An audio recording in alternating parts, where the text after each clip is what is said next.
Right, good morning. Right, this morning we got breakfast wraps. So it's the tortilla wraps I made the other day.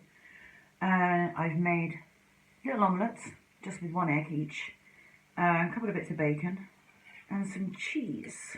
And literally, I've just, hopefully that will come out, there you go. Yeah, and just wrap it together. I don't know, I like cheese and egg for some reason. Some people don't. Think it's an odd combination. So the cost this morning, the wraps were about 8 cents each. 2 eggs is 20, 4 bits of bacon is 78, and estimated the cheese at 20 cents. So breakfast this morning for 2 of us is €1.26. Not bad, eh? So that's pretty good. Okay, see you soon.